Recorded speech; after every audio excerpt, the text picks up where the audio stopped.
Okay, let's do another example or two of the chain rule. So again, h of x in this example is going to be x cubed plus 2x raised to the minus 3. So the outside function, I'll color in blue, is something to the negative 3. That's my f of something is something to the minus 3. And so then f prime of something is what? Negative 3 something to the minus 4. And then that leaves the inside function is x cubed plus 2x. That's our g of x. So g of x is x cubed plus 2x. So g prime of x is 3x squared plus 2. And so to do this in real time, what I do is I do negative 3 something to the minus 4. And then I plug in g of x. So that's just leaving the inside function alone. And then I multiply by the derivative of the inside function. And it's really important that you remember to put parentheses around that whole thing because we want to distribute the 3x squared plus 2. We want to distribute that in with, that negative 3 up front.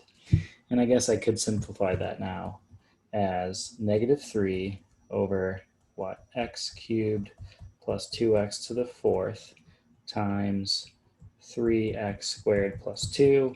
And that's what I was saying is we need to distribute that negative 3 in there. So if I erase that and simplify it a little bit, I'll get what?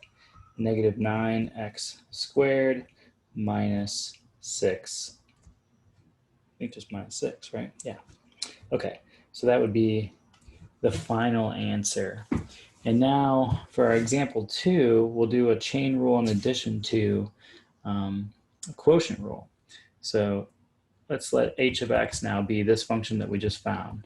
Negative 9x squared minus 6 all over x cubed plus 2x to the 4th. And so now if we're going to take the derivative, what do we have to do? Well, first of all, it's a quotient. So we got to use the quotient rule that says low d high minus high d low all over the square of the thing below. So low is x cubed plus 2x to the 4th. So low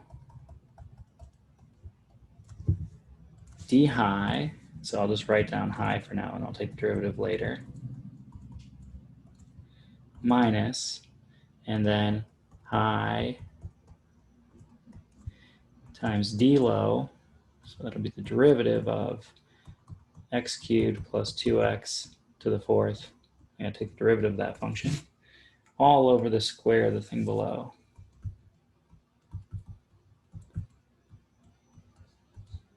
Okay, so that's just me writing down the rule, and now I actually have to take the derivatives, and when I take the derivative of this piece over here, I'm going to have to use the chain rule. So let's see, we have low d high, well the derivative of high is just negative 18x, because the derivative of 6 is 0, and then minus, and now it's going to be high d low, and this is where we have to use chain rule. So let me do that. It's going to be 4 something cubed times, let's see, x cubed plus 2x, plus 2x, that's the inside function, and I need to take the derivative of the inside function and multiply by it. So this is going to be 3x squared plus 2. Okay, so that's taking care of the chain rule there. So I've got the two derivatives, and finally I just have to divide by the square of the thing below, which is x cubed plus 2x to the 8th, because 4 raised to the second power is 4 times 2 is 8. Okay, so I think that's the final answer. It's as far as I want to simplify it anyways. But now you can see how you apply chain rule in conjunction with a quotient rule there. Okay, thanks for your time.